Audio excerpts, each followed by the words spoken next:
Jonas, good morning, and I wish we'd been chatting under better circumstances. Tell us about your memories of Mama Dorothy and just who she was to you. I met Dorothy around the 56, 57, around there, when a whole lot of musicians used to gather around the BMSC. The BMSC was where the traffic department is on Elof Street, number 5 Elof Street.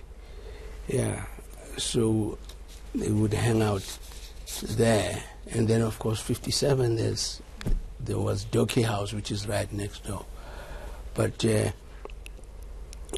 that was the only time that where you would see a lot of the musicians to try and get gigs or something like that.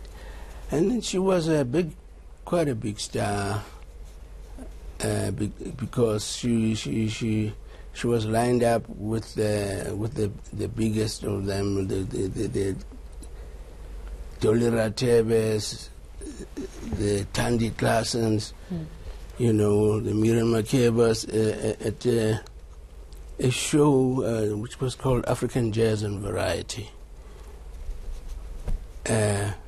Now, we also see that she's been described by Minister Nathi Mthethwa as a humble person. She remained humble, even though she was part of a Living Legends program, saying that she was still just as humble as possible. Yes, so iconic was. for her fashion also. Way back when you knew her, when you're talking about the 50s, just as fashionable? Yeah, she was a humble person. I mean,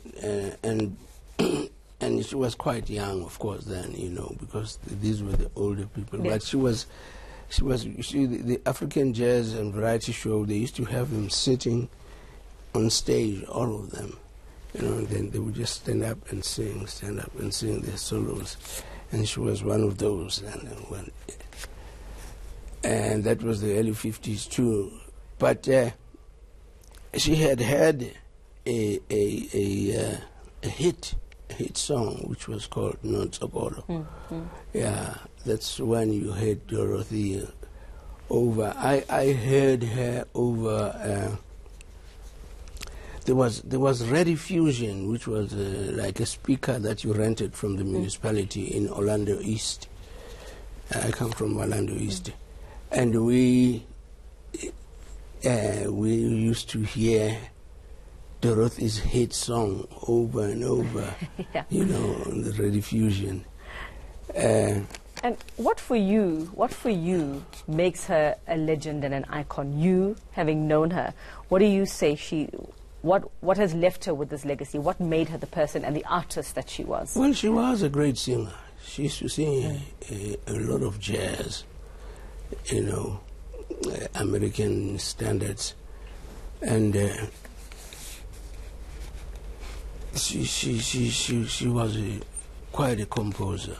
Yeah, she sang and composed her own songs, and some of which were even sung by Miriam Makeba. You know, and she was a star. She was a big star in South Africa, but she had been also going abroad, you know, much later. Yeah. And we were having a discussion a couple of weeks ago about whether jazz is surviving, what is happening to jazz, Mr. Gwangwa, in South Africa at the moment. Is it losing its reach? I mean, with the likes of Mama Dorothy and yourself and other great jazz icons as well, what would you say to South Africans about keeping jazz alive, especially in the memory of those like Mama Dorothy, Miriam Makeba, well, and artists like them, and what they gave to us? Yeah, hey, the audiences are not there for jazz now, really.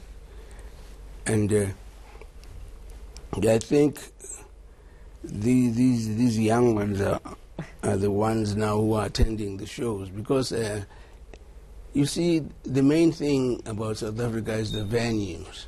Yeah. See, we don't have venues. You know. And those that we have are shutting down very quickly, it seems. Yeah, that's the problem.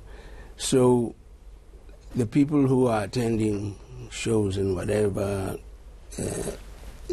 venues they have are the young ones, you know, and they are on to the hip hop and whatever, you know, that thing, you know. But I think the likes of Mama Dorothy will always live on. The music will always live on, especially now. The music lives on, but the passion for it. the people are not there. You know, well, unfortunately, we have to lose some of our legends in order to revive it. Let's see what happens. Let's see if, you know, in her death, we manage to revive some of that music. Thank you very much for your time, sharing your memories as well. That's another icon, Jonas Gwangwa, just chatting to us about Mama Dorothy Masuka after her passing at the weekend.